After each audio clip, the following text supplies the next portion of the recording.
Assalamualaikum warahmatullahi wabarakatuh.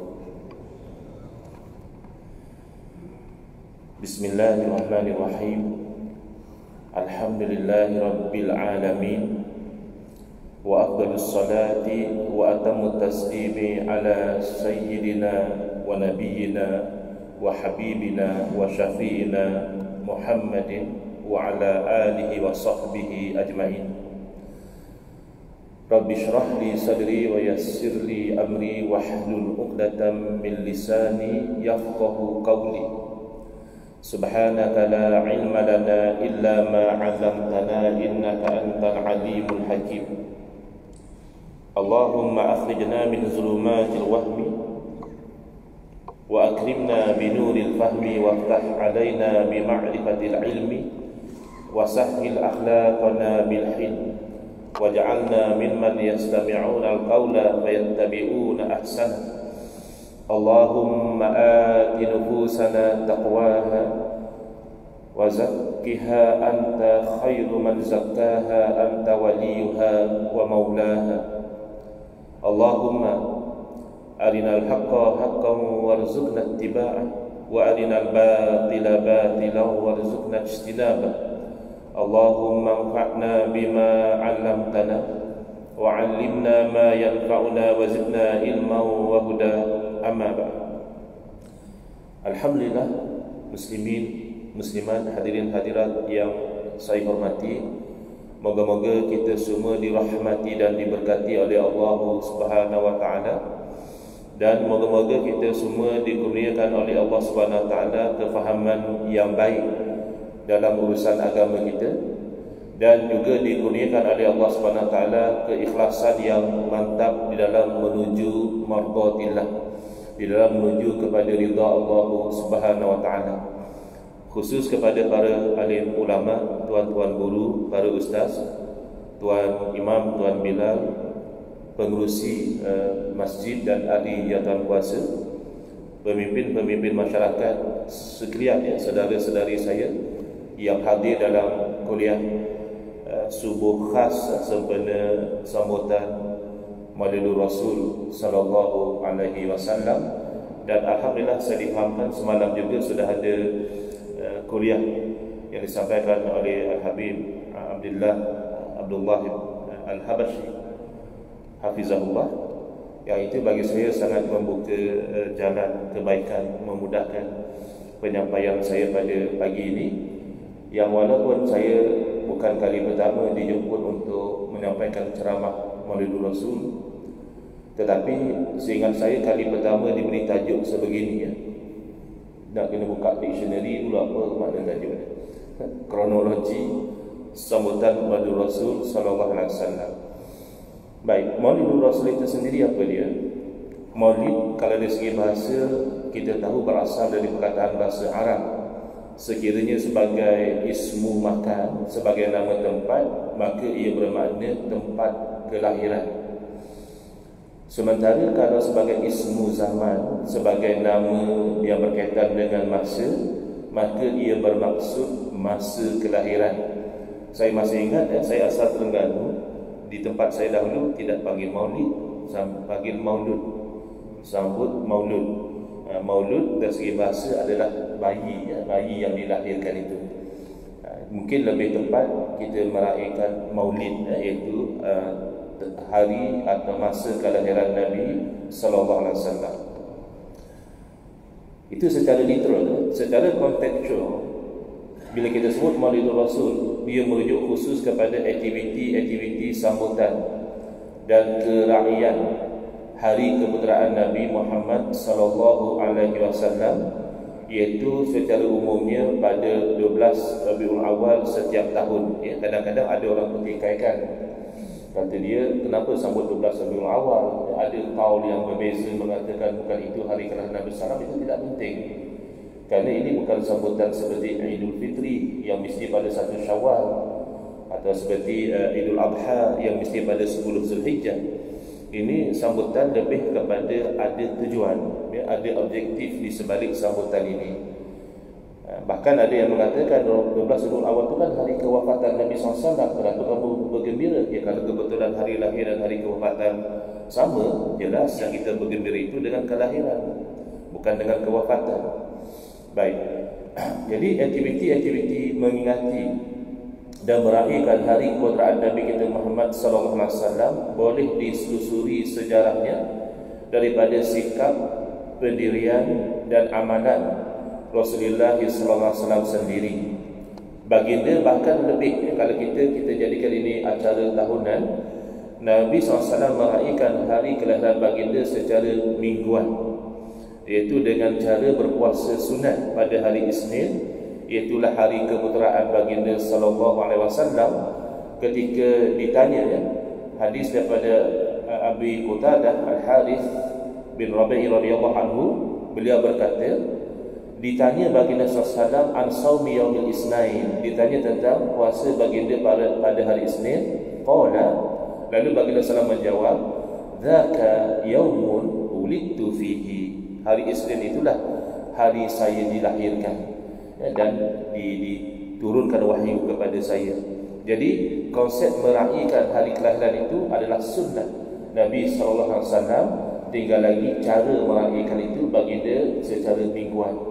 Setiap hari Isnin baginda SAW biasa berpuasa meraihkan hari kelahiran baginda sendiri. Ini hadis sahih riwayat Imam Muslim. Baik. Cuma acara sambutan sebagaimana yang diraihkan sekarang, cantiknya background ini, saya percaya ini sebelah Maulidul Rasulullah. Ini ada acaranya dan juga ada ceramahnya. Takkan semalam mungkin ada jamuannya, dan mungkin selepas ini atau sebelum ini ada perarakan, ada majlis salawat lagi, qasidah dan sebagainya, ya. Ini belum berlaku sebenarnya di zaman Rasulullah SAW dan para sahabat. Aktiviti sebegini tidak dilakukan, bahkan generasi awal seterusnya, tabi'in, ya. Jadi kalau orang kata sambutan Maulidul Rasul itu adalah bid'ah, kita setuju, ya, bid'ah itu perkara baharu. Tinggal lagi di sisi kita umat Islam, selain daripada segelintir yang agak berbeza, kita menerima konsep perkara baharu yang tidak bercanggah dengan syarak, yang diistilahkan sebagai bid'ah yang hasanah. Ada juga ulama mengkelaskan bid'ah yang mahmudah, terpuji, dan ada juga yang tak mahu menamakan ia sebagai bid'ah. Ada sebagian ulama mengkhususkan bid'ah ini hanya perkara baru yang tidak ada asal. Sebagaimana Imam Ibn Rajab Al-Hambali rahimahullah ta'ala mentakrifkan bid'ah ma uhditha mimma la asla lahu fi syari'ati yadullu alaihi. Bid'ah, kata beliau, adalah perkara baru yang diadakan yang tidak ada asal, tidak ada dalil syariat yang menyokongnya. Ini sahaja bid'ah. Wa amma ma kana lahu aslun fi syari'ati yadullu alaihi falaysa bi bid'atin syar'an. Adapun satu perkara itu baru, dulu tak ada, tapi rupanya cek ada dalil syarak yang menyokongnya. Mudah kan? Senang kita dapat contoh, macam kita sembahyang jarak-jarak pada masa pandemik COVID-19. Ingat lagi tak? Bukan lama, baru lagi tak sampai setahun yang lalu kan? Ya, itu kan jelas bid'ah. Tidak dilakukan di zaman Nabi SAW, bahkan bercanggah dengan arahan Nabi. Nabi SAW mengarahkan kita sembahyang rapat-rapat, jangan ada luar. Tetapi sebaliknya, imam masa pandemik COVID-19, sila luruskan saf dan jaga penjarakan. Ini kan bercanggah. Tapi kenapa tidak ada mufti kita yang melarang? Bahkan bersetuju kerana ada dalil syarak yang menunjukkan, iaitu dalil ad-dararu yuzal, kemudaratan itu perlu dihilangkan. Ada dalil juga yang menunjukkan bahawa menjaga nyawa itu adalah satu perkara yang dituntut dalam agama. Fakta pada masa itu sembahyang rapat meningkatkan risiko mudarat jangkitan COVID-19 yang pada masa itu dibimbangi membawa kepada maut, membawa kepada kematian. Bid'ah, ya bid'ah baru. Tetapi kalau mengikut takrif Al-Imam Ibn Rajab Hambali, dia tidak mahu namakan bid'ah kerana dia sempitkan bid'ah itu hanya yang tidak ada dalil. Walaupun kata beliau wa in kana bid'atan lughatan, Kalau dari segi bahasa ialah bid'ah juga benda baru. Tapi tidak masalah ya. Boleh katakan hampir semua umat Islam setuju bahawa perkara baharu tidak semestinya haram. Maka kita terima dahulu fakta ya, sambutan sebagaimana kita sambut sekarang ini perkara baharu. Tidak berlaku dalam zaman Nabi SAW dan juga salafus salih. Catatan menunjukkan acara sambutan Maulid mula berlaku di zaman kerajaan Fatimiyah di Mesir ya, yang meraihkannya secara besar-besaran. Bahkan bukan sahaja Maulidur Rasul, bahkan Maulid Ahlul Bait seperti Sayyidatina Zainab, Sayyidina Hasan dan Sayyidina Husain radhiyallahu anhum ajma'in juga diraihkan. Jadi di sinilah timbul bangkangan tentang sambutan Maulidur Rasul. Kata mereka ini adalah pengaruh Syiah.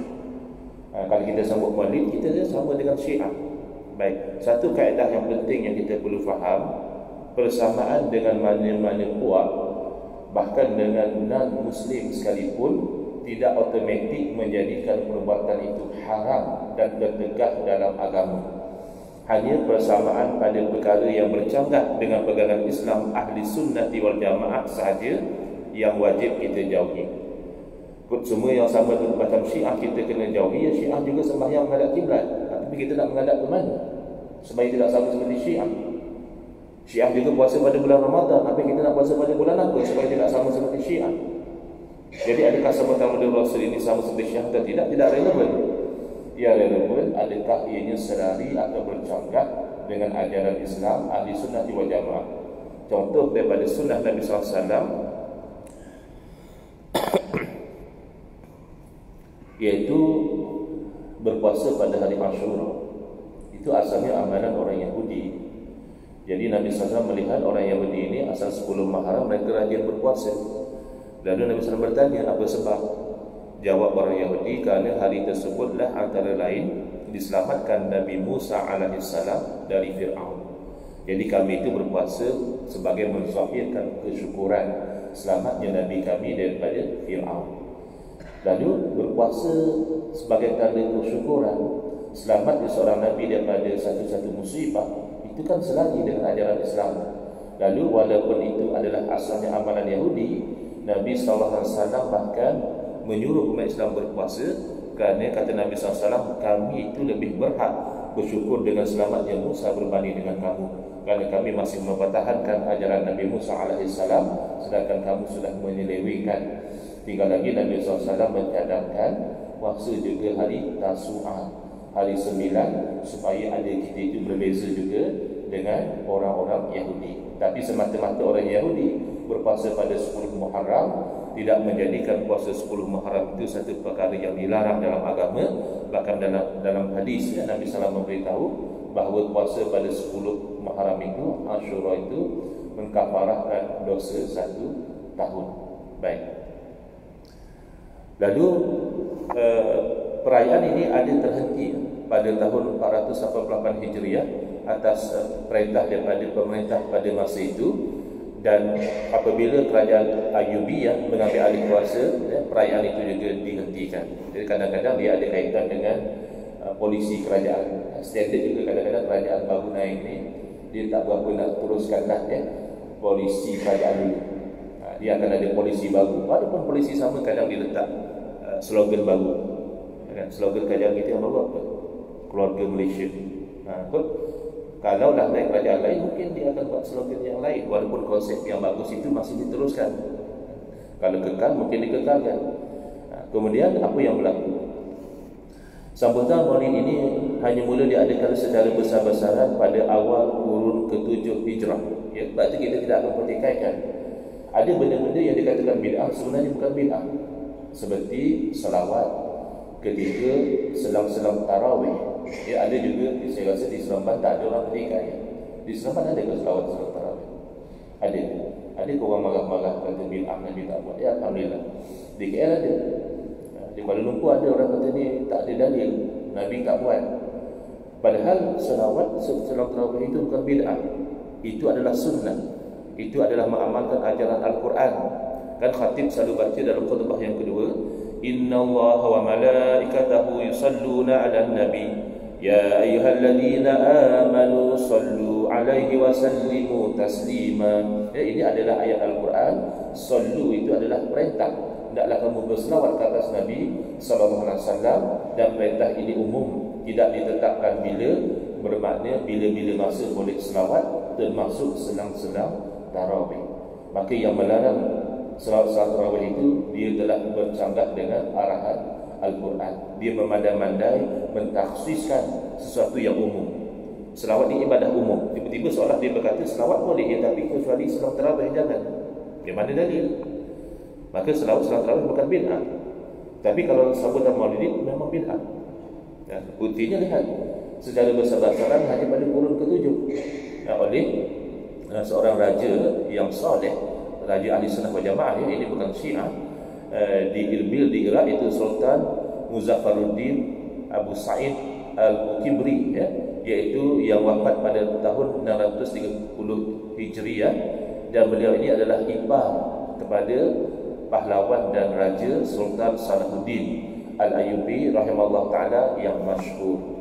Apa yang beliau buat? Beliau kumpulkan orang ramai, para ulama daripada ahli hadis, ahli sufi, ahli fiqh dan sebagainya, untuk meraihkan Maulidul Rasul, dan beliau meraihkan dengan bersedekah wang dan juga makanan kepada orang ramai. Ada orang sampai berceramah, kata dia, aku buat semua Maulidul Rasul tu orang miskin ramai lagi tak makan. Tak berkaitan. Adakah tak buat sambutan Maulidul Rasul orang miskin jadi kaya atau macam mana? Karena kalau dah itu macam-macam. Padahal masa sambutan Maulidul Rasul orang miskin ada peluang makan free. Kalau begitu, semalam alhamdulillah di surau Taman Sarjana Indah makanannya itu nasi biryani kambing, nasi biryani kambing lagi melekat gitu kami. Alhamdulillah, nak basuh tangan pun kami susah. Kan alhamdulillah, kalau saya nak beli sendiri mungkin malas ataupun kira duit, tapi alhamdulillah ada zaman sebelum Maulidul Rasul. Jadi kadang-kadang mereka ni bayar. Oh, kalau bahasa Maulidul Rasul ingat orang miskin tak makan. Perkampungan sunnah itu orang miskin makan. Sama saja. Buat sambutan apa pun orang miskin tetap miskin. Cuma lagi antara aktiviti yang dilakukan oleh Sultan ini bersedekah kepada orang ramai, membantu orang miskin dan menjamu makan. Baik, jadi tidak timbul isu sambutan Maulidul Rasul ini dari Syiah. Kita ahli sunnah wal jamaah memang menolak fahaman dan pegangan Syiah, tetapi tidak semua perkara itu kita terlampau allergic. Ada orang terlampau allergic dengan Syiah, katanya itu tongkat Ali, kaki Fatimah itu pengaruh Syiah. La ilaha illallah. Itu kan hanya nama. Orang Melayu ni, orang Islam ni, dia kagum dengan kegagahan Sayyidina Ali dan kagum dengan perwatakan Sayyidina Fatimah. Maka ambil nama itu letakkan pada akar kayu yang ada khasiat, bukan kerana Syiahnya. Bahkan memuliakan keluarga Nabi SAW itu bukan Syiah. Kita ahli sunnah wal jamaah dituntut kasih memuliakan keluarga Nabi SAW. Apa beza kita dengan Syiah? Syiah membenci sahabat Nabi atas nama kasih kepada Sayyidina Ali. Beza dengan kita. Kita kasih kepada Sayyidina Ali radhiyallahu anhu, dalam masa yang sama kita menghormati kepada para sahabat radhiyallahu anhum ajma'in. Bahkan ada orang kata kacau bubuk Asyura itu juga Syiah. Innalillah. Saya biasa pergi kursus-kursus tentang penyelewengan Syiah, sebab kita nak tahu Syiah ni menyeleweng di mana. Ada antaranya kerana membenci sahabat Nabi, mengkafirkan sahabat Nabi, bahkan ada yang bunuh menuhankan Sayyidina Ali, ada yang sampai menafikan keaslian Al-Quran, ada yang menghalalkan zina atas nama nikah mut'ah, ada yang tidak mewajibkan salat Jumaat kerana Imam Mahdi belum turun, dan berbagai lagi penyelewengan Syiah. Belum pernah saya berkursus. Salah satu penyelewengan Syiah adalah mengacau bubuk Asyura. Kan tak ada. Dan kalau betul pun bubuk Asyura daripada Syiah, kan hanya makanan asalkan halal. Habis chicken chop daripada mana? Itu tahap apa lagi. Anak saya sekarang ni suka makan makanan Korea. Dah tengok cerita Korea, makanan pun Korea. Kita orang-orang lama-lama ni makan makanan Korea ni sakit perut. Tapi asalkan halal, ya silakan. Kan ia kan bab makanan. Dan saya secara peribadi tak percaya kalau bubuk Asyura itu daripada Syiah. Kerana Syiah ini mereka adalah ahlul bid'ah. Mereka menghalalkan perkara yang haram. Salah satu perkara haram yang diharamkan oleh Syiah adalah meratap. Meratap di sisi kita haram. Tapi di sisi mereka pada hari Ashura, mereka sengaja meratap kematian Sayyidina Husain radhiyallahu anhu dengan cara memukul badan mereka dengan benda-benda yang tajam sehingga berdarah. Kawan saya yang belajar di India, dia kata pernah dia saja nak tengok macam mana amalan Syiah pada hari tersebut. Satu jalan itu dia kata hanya berbau dengan darah. Agak bila nak kata bubur Ashura lah, badan pun masih luka-luka lagi itu tak ada, ni masih nak kata bubur Ashura. Jadi kita menolak Syiah, tapi jangan segala perkara amalan yang ada syibih-syibih bersama dengan Syiah itu kita anggap sesat, ya. Lihat di mana sesatnya mereka, kita tolak. Baik. Jadi antara yang ulama yang menerima amalan menurut Rasul ini, sebab bid'ah bukan hukum, ya, kita kena ingat, ya. Hukum syarak taklifi ada 5: wajib, sunat, harus, makruh dan haram. Tidak ada hukum ke-6 namanya bid'ah. Bid'ah itu hanya takrif ataupun istilah kepada perkara baharu. Jadi Al-Imam Al-Hafiz Ibn Hajar Al-Asqalani, ya, membenarkan sambutan maulid Rasul yang mana beliau digelar sebagai Amirul Mukminin fil hadis, terkenal dengan kitab Fathul Bari, syarah kepada Sahih Bukhari. Jadi kalau ada orang yang menganggap bahawa sambutan maulid Rasul ini bid'ah yang sayyi'ah, bid'ah yang buruk, sekurang-kurangnya belakang dadalah bahawa kamu itu sedang berbeza pandangan dengan ulama-ulama besar. Jangan sangka hanya kebenaran itu pada perkataan kamu seorang. Al-Imam Al-Hafiz As-Sakhawi dalam kitab fatwa beliau, Al-Imam Al-Hafiz As-Sayuti dalam kitab Husnul Maqsid fi Amalil Maulid, Al-Hafiz Ibn Diyah dalam kitab Maulid beliau, dan bahkan saya petik seorang tokoh kontemporari, bukan kata ulama-ulama kita yang lain tidak membenarkan, tapi tokoh ini terkenal dan dihormati oleh ramai golongan, iaitu almarhum Dr. Yusuf Al-Qaradawi. Walaupun beliau ada fatwa-fatwa beliau yang kontroversi, yang ditolak oleh ulama-ulama yang lain, tapi dalam bab Maulidur Rasul beliau ia sekata dengan majoriti ulama bahawa ianya adalah dibenarkan, ya, dan mendapat kebaikan sebalik daripada sambutan tersebut. Ini yang saya nak fokus, iaitu apa hikmah dia. Kronologi saya kata boleh ke setakat itu? Boleh, ya? Sebab tajuk masjid yang beri, isi saya beri. Setakat itulah isi saya beri tentang kronologi. Mungkin boleh ditambah lagi kalau kita mahu. Semalam sudah ada kita ceritakan dalil-dalil sambutan maulid Rasul secara satu persatu. Apa dalil tausiahnya, fazakir fa inna zikra tanfa'ul mu'minin, ya. Ceramah semalam tu ada dalil. Jamuan semalam juga ada dalil. Nabi sallallahu alaihi wasallam bersabda afsus salam wa aqimut ta'am. Jadi jamu makan ni Nabi sallallahu alaihi wasallam yang suruh. Selawat kita nak baca dalilnya tadi. Qasidah dan perarakan asal hukumnya adalah harus, ya, al-aslu fil asya' al-ibahah. Asal dan satu perkara itu dianggap dibenarkan. Jadi dibenarkan kita itu berqasidah kecuali kalau ada elemen yang haram. Tapi qasidah maulid biasanya puji Nabi, puji Allah, puji Al-Quran, ya, tidak ada elemen yang haram. Demikian berarak. Berarak boleh jadi haram dengan sesuatu yang mendatang. Haram li ghairihi. Li zatihi tidak ada larangan bila beramai-ramai. Tapi li ghairihi mungkin beraraknya tidak menutup aurat, mungkin beraraknya sehingga merosakkan harta benda orang, nah itu haram. Tetapi semata-mata para kemadu Rasul biasanya tersusul, elok, ya, menutup aurat dan sebagainya, maka itu tidak haram. Tapi yang lebih penting itu, selain daripada kita menjaga syarak ketika menyambut maulid Rasul, ada orang alhamdulillah, ya, sekarang walaupun dia belum sebut maulid, sudah mula bermaulid, tapi dinamakan forum zikra Rasul. Tak apalah, nak buat nama lain pun tak ada masalah. Jadi isinya mengingat kepada Nabi sallallahu alaihi wasallam. Baik. Hikmah daripada sambutan maulid Rasul sebenarnya mengingatkan kita untuk ikut sunnah Nabi sallallahu alaihi wasallam sesuai dengan firman Allah Taala, "Qul in kuntum tuhibbunallaha fattabi'uni yuhibbukumullah." Katakanlah, sekiranya kamu itu kasih kepada Allah, mana buktinya? Fattabi'uni, maka ikutlah saya. Maka ittiba'ur Rasul itu adalah bukti kasih kepada Allah Subhanahu Wa Taala. Yuhibbukumullah, dan saya Allah akan kasih kepada kamu. Sunnah Nabi ni apa?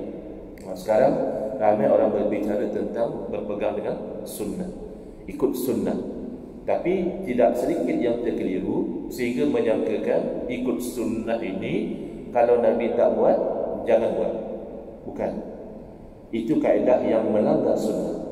Kerana dalam Al-Quran Allah berfirman, "Wa ma atakumur rasulu fakhuzuhu wa ma nahakum anhu fantahu." Apa yang Rasul bawa kepada kamu, ambil, terima, amalkan. Dan apa yang Rasul larang, hendaklah kamu berhenti. Bukan apa yang Rasul tak buat.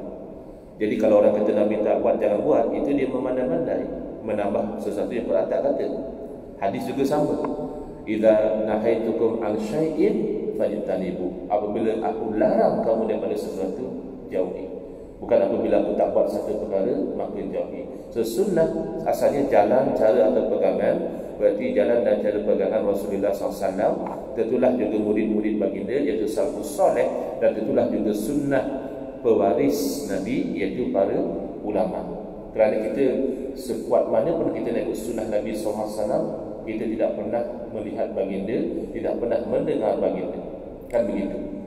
Kan selalu kita nak sembahyang ikut siapa? Ikut Nabi. Tapi dia orang sembahyang ikut mazhab Ustaz. Habis sembahyang ikut mazhab, dia ikut siapa?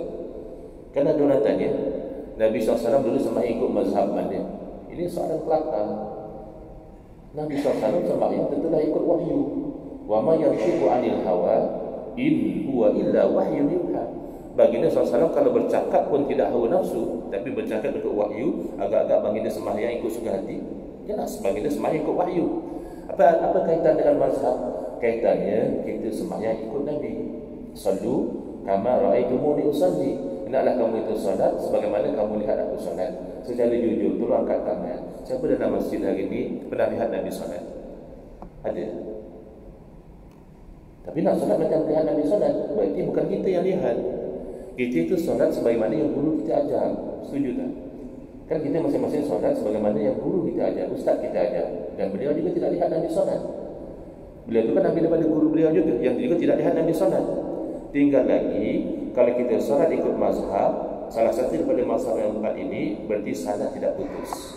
Daripada guru kepada guru kepada guru, sampai misalnya kita sampai pada murid Imam Syafi'i rahimahullah, sampai kepada Imam Syafi'i, sampai kepada guru Imam Syafi'i, sampai kepada tabi'in, sampai kepada sahabat Nabi yang lihat bagaimana Nabi sallallahu alaihi wasallam solat.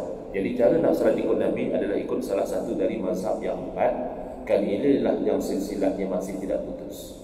Lain daripada mazhab yang empat, sudah pupus, tak sampai kepada kita. Baik, jadi sunnah ini pada keyakinan, ya, akidah ikut sunnah Nabi, pada amalan syariah juga ikut sunnah Nabi, pada kemurnian hati ini juga dipandang, ya, ini bahkan tempat pilih Allah Ta'ala. Inna Allah la yanzuru ila suwarikum. Allah tidak memandang kepada rupa paras kamu, walakin yanzuru ila qulubikum. Jadi inilah iman, inilah Islam, dan inilah ihsan. Dalam hadis Jibril, ya, yang masyhur, Sayyidina Jibril alaihissalam bertanya kepada Nabi SAW tentang tiga perkara ini. Baik, sunnah Nabi dalam akidah pastikan berdalil. Ya, ada orang dalam bab fiqh beria-ria suruh orang tahu dalil. Padahal bab fiqh yang perlu tahu dalil adalah mustahid. Untuk yang lain daripada mustahid, tahu dalil dia bagus. Tak tahu juga, memang asalnya kita taklid.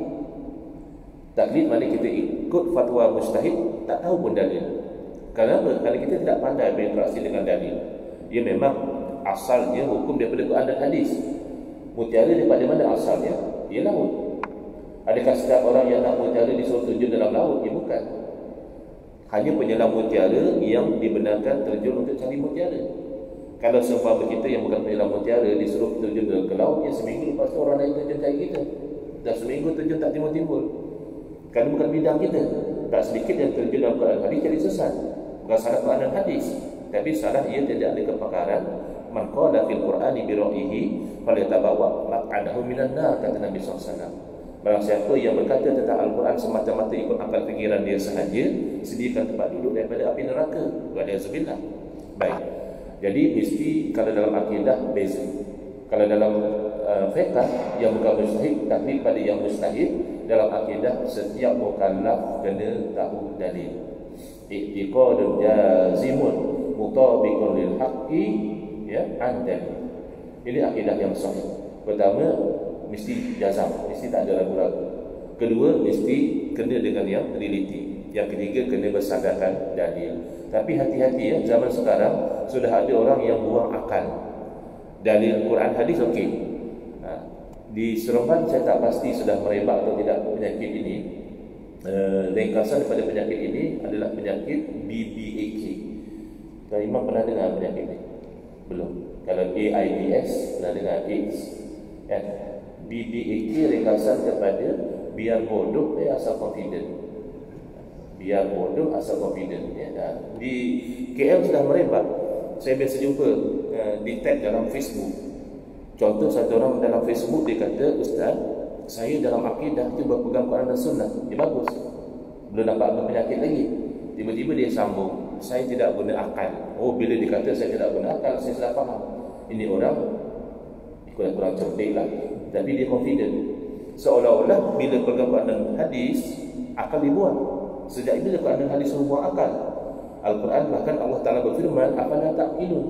Kenapa kamu tidak gunakan akal? "Afala tatafakkarun?" Kenapa kamu tidak berfikir? Jadi dalil nakli kita tidak ada pertikaian. Quran dan Sunnah itu memang menjadi dalil dalam akidah, tetapi dalil akli ini telah dipertikaikan. Padahal Allah Ta'ala sendiri yang memerintahkan kita menggunakan akal. "Wa fi anfusikum afala tubsirun?" Dalam diri kamu sendiri, kamu tidak perhatikan. Kalau tidak bawa perhati langit dan bumi, tumbuhan dan haiwan, perhati pada diri sendiri. Tidakkah dahulu kita tidak wujud? Sesuatu yang wujud selepas tidak wujud, tidakkah pasti diwujudkan? Atau kita mampu wujudkan diri kita sendiri? Maka our mere existence, semata-mata kita itu wujud, sudah meyakinkan kita bahawa ada di sana yang Maha Pencipta. Belum kita lihat dalam diri kita lagi. Saya selalu bagi tahu, misalnya perhati saja organ jantung. Organ jantung ni kan rajin bekerja. Sekarang dengan kuliah, jantung jalan. Jantung jalan. Nanti lepas kuliah, breakfast, jantung jalan. Nanti memandu balik ke rumah, jantung jalan. Sampai rumah pula mengantuk, tidur pun jantung jalan. Jantung berhenti, ya kita jalan. Jantung jalan atau jantung berhenti, kita tak boleh kawal. Boleh seorang itu bagi jantung dia berhenti 5 minit, nanti sambung semula? Tak boleh. Di IGN berapa ramai orang meninggal dunia sakit jantung. Padahal ada doktor pakar, ada perubatan moden, ada mesin yang canggih. Kadang-kadang doktor pakai jantung pun mati sakit jantung. Berarti jantung kita bukan kita yang kawal. Siapa yang kawal? Berarti Allah Ta'ala berfirman, "Wa fi anfusikum afala tubsirun?" Perhatikan. Bahkan Allah Ta'ala sendiri menggunakan dalil akli. Ini sunnah Nabi dalam akidah, guna dalil akal. Saya tekankan ini kerana penyakit kononnya dalam akidah tak boleh guna akal. Ini kan akidah. Tauhid dan syirik itu kan akidah. Untuk menetapkan tauhid dan menolak syirik, Allah menggunakan dalil akli. "Lau kana fihima alihatun illallahu lafasadata." Kalaulah ada pada kedua-duanya, yang di langit dan bumi, Tuhan-Tuhan yang banyak selain daripada Allah, nescaya binasa langit dan bumi. Secara jujur, Tuhan banyak atau Tuhan satu? Tuhan satu. Kenapa Allah Ta'ala berfirman kalau Tuhan banyak? Berarti Allah suruh kita bayangkan dengan akal sahaja. Dalam meneliti, ya Tuhan tak banyak. Tapi fikir dengan akal. Jangan kata Tuhan 10, Tuhan 20. Tuhan 2 sudah cukup. Kan Tuhan Maha berkuasa. Tuhan kan Maha berkehendak. Kalau Tuhan lebih pada satu, kehendak Tuhan yang mana yang akan terlaksana? Kuasa Tuhan yang mana yang akan berlaku? Kalau orang yang sibuk dengan dunia politik tidak faham, nak cerita politik kan? Tauliah tidak boleh cerita politik dalam masjid. Bukan. Nak ambil ibrah tauhid daripada sistem politik. Sistem politik adalah PRU 5 tahun sekali. Jadi bubarkan, Allah Alam.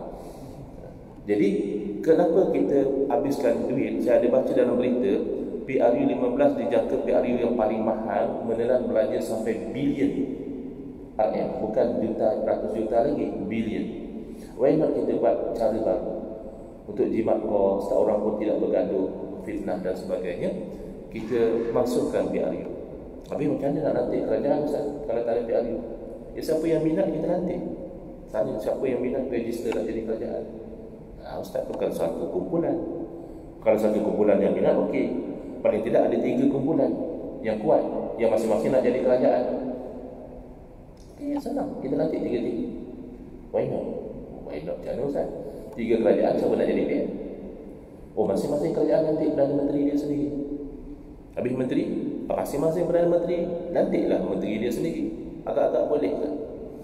Kan masa kita ada Menteri Kesihatan itu pun kita masuk pening nak cucuk 2 kali ke 3 kali. Compact. Kenapa tak faham ya? Bahagian cucuk dulu. Kalau ada 3 Menteri Kesihatan tu macam mana agak? Cucuk tak cucuk, tak cucuk, pening kita.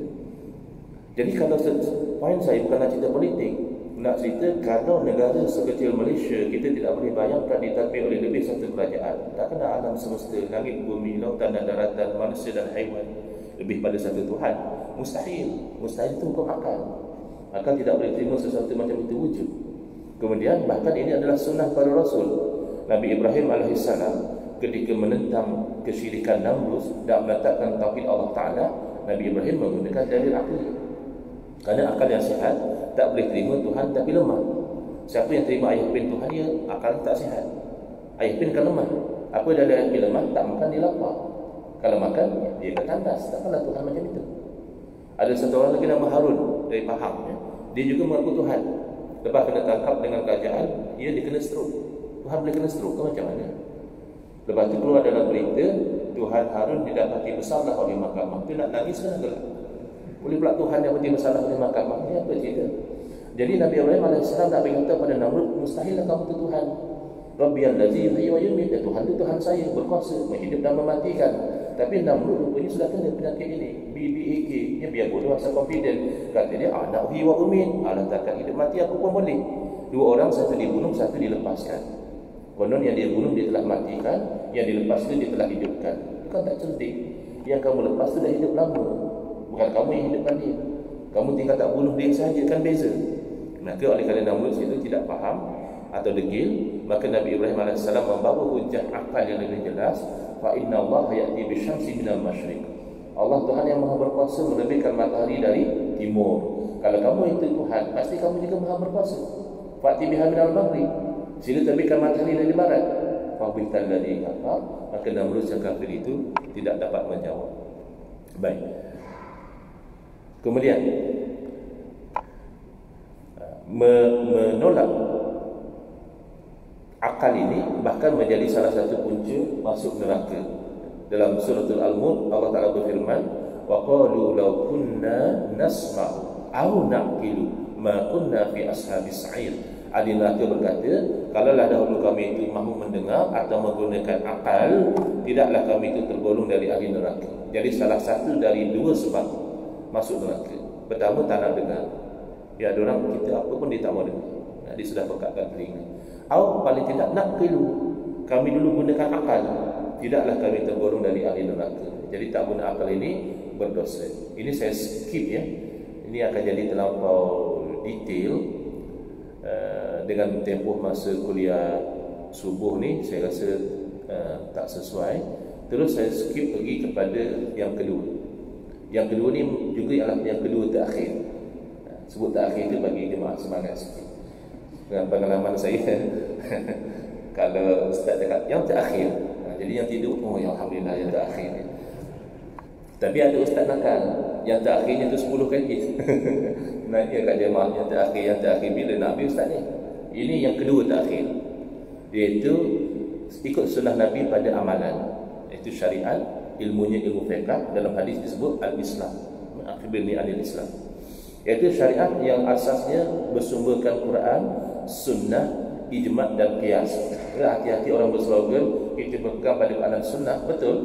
Tapi maksud dia ijma' tidak herau, qiyas tidak digunakan. Ini tak betul ya. Kerana ijma' dan qiyas juga dalilnya daripada Quran dan sunnah. Baik. Juga sumber hukum yang lain ya. Ulama bincang istishab, istihsan, saddu zari'ah, huruf, masalih mursalah dan lain-lain. Maka tidak mengikut sunnah sebenarnya orang yang kata ini tak ada dalam Islam sebab Nabi tak buat. Perbuatan Nabi itu hanya salah satu sumber hukum. Sunnah itu ada perkataan, ada perbuatan, ada pengiktirafan. 1/3 daripada sunnah itu perbuatan Nabi. Dan sunnah hanya sebahagian daripada sumber hukum. Quran sumber hukum, ijma' sumber hukum, qiyas sumber hukum. Jadi kalau ada orang kata jangan buat ni sebab Nabi tak buat, itu menyempitkan agama yang luas. Baik. Dan mengikut sunnah Nabi berarti terikat dengan ijtihad mazhab yang empat. Kenapa? Ada orang cuba bezakan kenapa ikut mazhab? Ikut kat dalam sunnah Syekh. Ya. Mazhab ikut apa agak?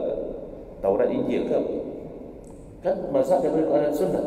Bahkan mazhab itu salah satu natijah daripada ikut Quran dan sunnah. Saya bagi contoh mudah dia. Kalau orang perempuan diceraikan oleh suami dia, Kebetulan perempuan ni lawa, cantik, boyfriend lama masih menunggu, tak kahwin dia. Dapat berita kata wanita idaman dia baru diceraikan oleh suami semalam. Hari ini agak boleh terus nikah dengan boyfriend baru. Tak boleh, kena habis iddah. Baik, berapa lama iddah dia? Jangan salah jawab ya. Ketua Hakim Syariah ada situ untuk cek jawapan kita. Iddah perempuan berapa lama? 3 kali. 3 kali? Kita yang kena suci, Quran kata apa? 3 kali suci itu mazhab Syafi'i. Quran kata apa? Wal mutallaqatu yatarabbasna bi anfusihinna thalathata quru. Orang perempuan diceraikan oleh suami, hendaklah dia itu beriddah selama 3 quru.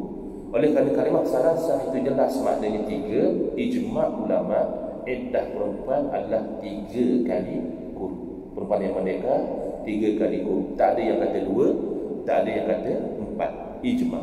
Jadi ijma' adalah salah satu natijah ikut Quran dan Sunnah. Natijah yang kedua adalah khilaf.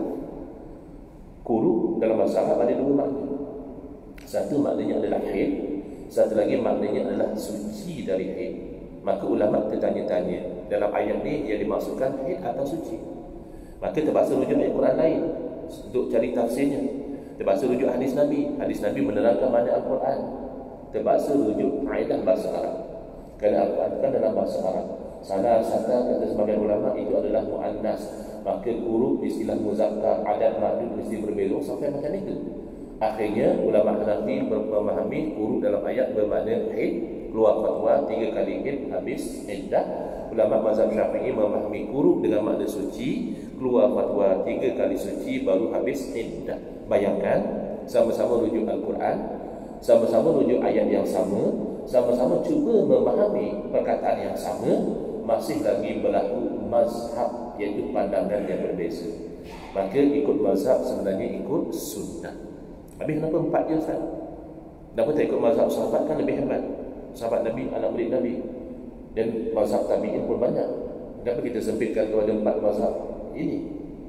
Jawabnya bukan kita sempitkan. Takdir Allah, semua mazhab selain daripada mazhab 4 ini pupus, tak sampai kepada kita. Yang sampai secara mutawatir dari satu generasi ke satu generasi tinggal 4. Maka yang tak sampai tak selamat untuk kita ikut. Begitu cerita ikut mazhab yang 4 ni bukan kerana ta'assub, tapi kerana itulah yang masih tersisa, yang sanad bersambung sampai kepada Rasulullah sallallahu alaihi wasallam. Okey, saya laju. Ini baru terakhir. Alhamdulillah. Lega yang dah terlelap dia boleh bangkit ya. Jadi kemuliaan hati ni, dia ilmu tasawuf atau disebut ihsan, bukan untuk berjalan atas air. Ada orang ingat tasawuf ni nampak benda pelik. Nak terbang di udara, susah je tasawuf. Nak terbang di udara, pergi ke website Asia atau Firefly, book tiket, dia boleh terbang. Tak perlu nak tasawuf tarikat untuk terbang di udara. Tujuan tasawuf tarikat bukan itu. Supaya makrifah, bila makrifatullah, kenal Allah, timbul mahabbatullah. Yuhibbunahu wa yuhibbunahu wa yuhibbuhum wa yuhibbuna. Allah kasih kepada mereka dan mereka kasih kepada Allah, dapat ridha Allah. Inilah kemuncak kehidupan kita. Orang kalau sudah dapat ridha Allah, apa kesusahan di dunia sudah dilupakan. Kalau tak dapat ridha Allah, apa kesenangan dunia pun tak ada makna. Maka untuk ini tasawuf ringkasnya adalah dengan jalan tahliyah, bersihkan hati pada sifat terkeji, tahliyah, hiasi hati dengan sifat yang terpuji. InsyaAllah dalam sekitar 5 minit kuliah subuh kita akan berakhir. Iklan dulu. Ikut bila Ustaz dia nak habiskan? Aku dah lapar ni. Baik. Tahliyah, buang benda-benda yang tak elok seperti banyak makan. Ini Ustaz pun nak cerita malu. Bila di Jawa makan banyak juga. Tapi kenapa orang sufi tak mau makan banyak? Kerana biasanya kalau makan banyak kita jadi malas. Dan ini sunnah Nabi, kan Nabi SAW bagi tahu, tidaklah satu uncang tidak besi lebih buruk daripada perut yang dipenuhi dengan makanan. Kita akan jadi malas beribadah. Yang kedua, banyak bercakap. Lebih-lebih lagi di zaman kita, bercakap bukan lagi dengan mulut. Kita bercakap dengan tangan. Kita type apa yang kita nak cakap di Facebook, kita share. Itu na'udzubillah akan menjadi dosa yang berpanjangan walaupun sudah mati. Maka betul daripada ulama moden tentang Facebook, kata mereka, kalau kita nak tulis sesuatu posting dalam Facebook, kita bayangkan apa perasaan kita selepas meninggal dengan posting tersebut. Adakah kita gembira atau kita sedih? Kalau sedih, batalkan niat untuk posting. Ini betul yang bagus. Tip ulama semasa lah, zaman dulu belum ada Facebook lagi. Bimbang kalau kita post satu benda yang buruk dan fitnah, kita mati hari ini, besok orang masih share. Tahun depan orang masih bawa lagi fitnah yang kita tulis dalam Facebook. Kemudian marah yang tidak bertempat, marah kerana agama dituntut, marah kerana agama dihina, marah kerana keluarga tidak betul aurat dan sebagainya, itu dituntut. Tapi kalau setakat orang mohon kereta kita marah, kenapa? Kadang-kadang orang macam tu. Nah, kalau tak boleh horn, kenapa syarikat kilang-kilang buat horn? Baik, jangan ada horn. Sebab kita tafsir secara negatif. Kadang kita rasa orang horn tu macam orang tu maki kita. Kita pun kejar dia, marah dia. Kau kenapa horn aku? Ya, pintu kereta abang tak dapat bang. Oh, ya ke? Kadang malu. Gitu. Kemudian hasad. Hasad ni hati pembangkang kepada Allah. Allah nak orang tu kaya, dia nak orang tu miskin. Allah nak orang tu bahagia suami isteri dan orang tu bercerai-berai. Itu kan hasad. Hasad orang yang senang kalau orang susah, dan susah kalau orang senang, ya.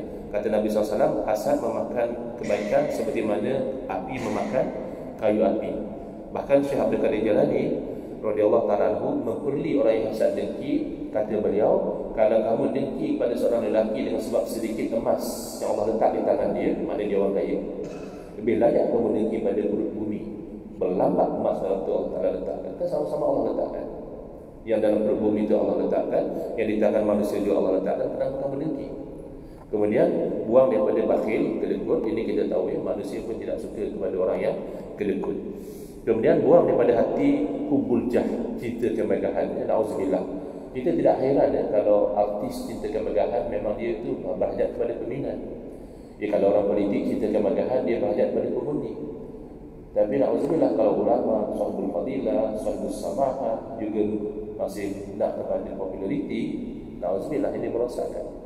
Apa makna populariti? Agak kalau mereka bukan kita tanya di dalam kubur, Rabbuka, tak boleh jawab. Mau disempat kita kata jangan. Saya dulu masa di dunia follower saya ramai. Mereka apa peduli kau follower ramai? Tak boleh jawab, disempat. Cintakan dunia, hubul dunia, ra'su kulli khati'ah. Kasih dunia ini kepala kepada segala kesilapan. Tengok apa dosa? Rasuah, bunuh orang, mengumpat, apa sajalah dosa, mencuri, merompak, biasanya timbul dari cinta dunia. Miliki dunia silakan, cinta dunia jangan. Bangga diri tak kabur. Kalau mudahnya, kalau iblis yang pernah berada di syurga terpelanting keluar dari syurga dengan takabur, aba wastakbar wa kana minal kafirin, agak kita yang belum masuk syurga macam mana harapan kita kalau takabur? Ini satu ingatan untuk kita. Ujub, bangga dengan diri sendiri, tak nampak kurniaan Allah. Riak, lihat kepada manusia, juga lupa kepada Allah. Baik. Okey, ya, ini sesi yang terakhir. Tapi ada 10 sifat, saya cuba sebut secara agak laju. Saya rasa pun orang bagi 9 tak kaji ni semuanya. Kan ini kan benda-benda basic. Tasawuf. Tasawuf ni mudah belajar, nak amal payah. Fiqh sampai botak belajar, dah faham senang amal. Lepas tu orang ni nampak senang dia beramal sebab dia tahu hukum yang ni boleh, ni tak boleh, ini bukan syariat. Kita yang pening. Ya. Kan ada orang kalau bulan puasa dia susah hati. Pasal dia ingat kalau jimat malam tu tak mandi sebelum subuh, tak boleh puasa. Mandi sebelum lepas subuh pun boleh. Walaupun afdalnya mandi sebelum subuh. Tapi tasawuf senang. Hasad dengki haram, ada khilaf. Ada ulama kata hasad tidak haram, tak ada. Tapi nak amal yang Allah susah. Kadang-kadang ulama juga ada hasad, ulama juga ada riya, ulama juga ada ujub. Maka selepas dibuang sifat yang terkeji, dihiasi dengan taubat. Sebab kita ini tidak sunyi daripada dosa. Khairul khata'in at-tawwabun. Sebaik-baik orang yang buat dosa, orang yang suka bertaubat. Termasuk di dalam innallaha yuhibbuna, innallaha yuhibbut tawwabina wa yuhibbul mutatahhirin. Ini Allah kasih kepada orang yang suka bertaubat. Khauf, takut kepada Allah, ini perlu kepada makrifat. Tak kenal Allah, tak akan takut kepada Allah. Zuhud. Zuhud ringkasnya buang dunia dari hati. Ada orang salah faham. Dia ingat zuhud ni buang dunia dari tubuh badan, daripada pakaian dan sebagainya.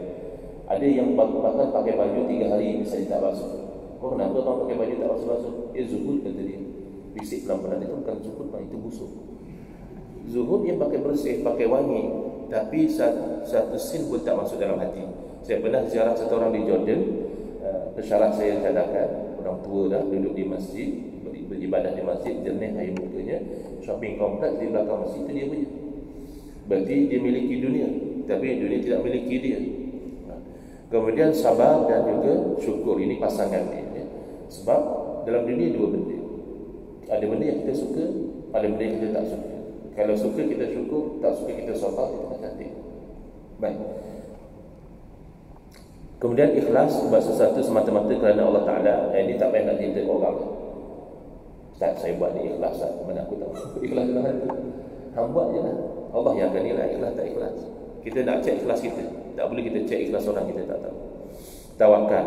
Tawakal berarti kita yakin dengan ketentuan Allah. Bukan kita tak usaha. Ada orang yang tawakal ni duduk rumah, tak buat kerja. Si doa. Itu saya nak rumah kalau keluar daripada masjid. Itu bukan tawakal. Itu tawakul. Malas. Tawakal ni kita keluar pagi, balik petang, ya, dapat gaji, bayar hutang. Tapi kita yakin tidak ada sebiji nasib masuk ke jadi itu ketentuan Allah. Saya cerita ringkas ya. Nak cerita tentang rezeki. Tahun 1965, ibu saudara saya adik mak melahirkan anak. Takdir Allah tumpah darah, koma, masuk ICU di Subang Jaya. Jadi kami datang ziarah, ibu saya dan beberapa orang datang ziarah. Doktor bagi tahu terus terang, kata dia, adik puan ni dah teruk, kata dia.